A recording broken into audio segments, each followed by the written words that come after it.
American Trump ഇപ്പോൾ പുതിയ നയങ്ങളൊക്കെ വ്യക്തമാക്കി തുടങ്ങിയിട്ടുണ്ട്. നാറ്റോ സഖ്യത്തെ നമ്മുടെ ഭാഗത്ത് കിട്ടില്ല എന്ന് ഉറപ്പായതിൻ്റെ പേരിലാകാം അദ്ദേഹം ഒരു ട്വീറ്റ് ചെയ്തിട്ടുണ്ട്.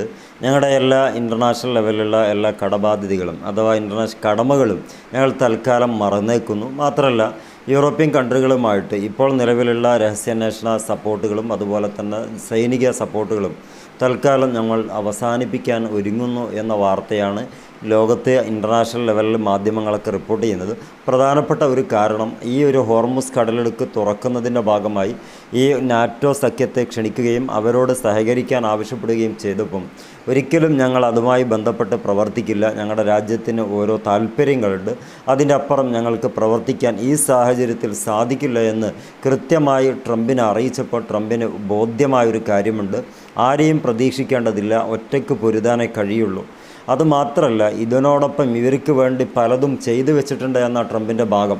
പക്ഷേ അതൊക്കെ എന്തൊക്കെയാണെന്നുള്ളത് ട്രംപിനെ അറിയുള്ളൂ. എങ്കിലും ആ ചെയ്ത കാര്യങ്ങളൊക്കെയും പിൻവലിക്കുകയാണ്. ആ കാര്യങ്ങൾ പിൻവലിക്കുന്നതിനോടൊപ്പം സൈനിക പിൻവലനം അല്ലെങ്കിൽ പിന്നാക്കം പോരുത്തുകൂടി ആരംഭിക്കുമെന്നാണ് പറയപ്പെടുന്നത്.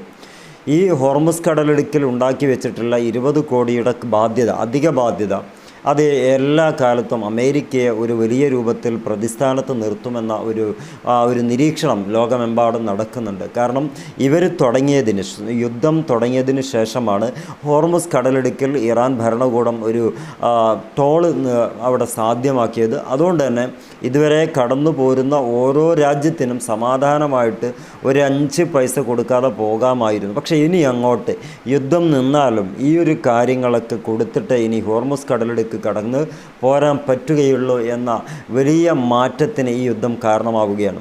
അതുകൊണ്ട് തന്നെ ഹോർമുസ് കടലിടുക്കിനെ ഈ ഒരു അവസ്ഥയിലേക്ക് എത്തിക്കാൻ സഹായിച്ചിട്ടുള്ള ഈ യുദ്ധം ആരാണോ ഉണ്ടാക്കിയത് ഈ 2 രാജ്യങ്ങളോടും ലോകത്തെ മിക്ക രാജ്യങ്ങളും വെറുപ്പ് പ്രകടിപ്പിക്കുകയും അവർക്ക് സഹായങ്ങളോ യുദ്ധവിമാനങ്ങൾ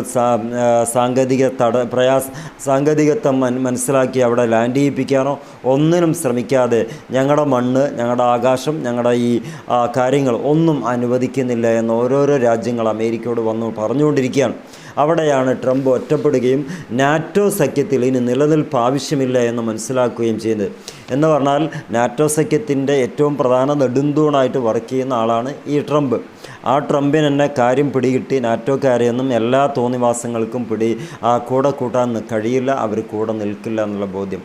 അതുകൊണ്ട് ഇനി എന്ത് ചെയ്യണമെന്നാണ് അദ്ദേഹം മനസ്സിലാക്കുന്നതെന്ന് വെച്ചാൽ നാറ്റോ സഖ്യത്തിനോടുള്ള താല്പര്യം ഇനി അവസാനിപ്പിക്കുക, അവർ സ്വന്തമായിട്ട് ചെയ്യുന്നതൊക്കെ ചെയ്യട്ടെ. ഇനി ഞങ്ങളുമായി ബന്ധപ്പെട്ടതോ ആയ രാജ്യങ്ങളുടെ അഥവാ നമ്മളോട് സഹകരിക്കുന്ന രാജ്യങ്ങളുടെ ഒരു സഹായവും ഇനി ഉണ്ടാവുകയില്ല. ഹോർമുസ് കടലിടുക്കിലൂടെ കടന്നു പോരാൻ ഞങ്ങൾക്ക് ഒരു കപ്പലിനും പ്രൊട്ടക്ഷൻ കൊടുക്കാൻ അമേരിക്കൻ സൈനികോ അമേരിക്കൻ ഭരണകൂടത്തിനോ യാതൊരുവിധ ബാധ്യതയും ഇല്ല എന്ന് ഉറക്കെ പ്രഖ്യാപിക്കുകയും ചെയ്തു. ഇതോടുകൂടെ ഹോർമുസ് കടലിടുക്ക് കൂടുതൽ സുരക്ഷിതമായി ഇറാൻ്റെ കൈകളിൽ അമരുകയാണ് ചെയ്യുന്നത്.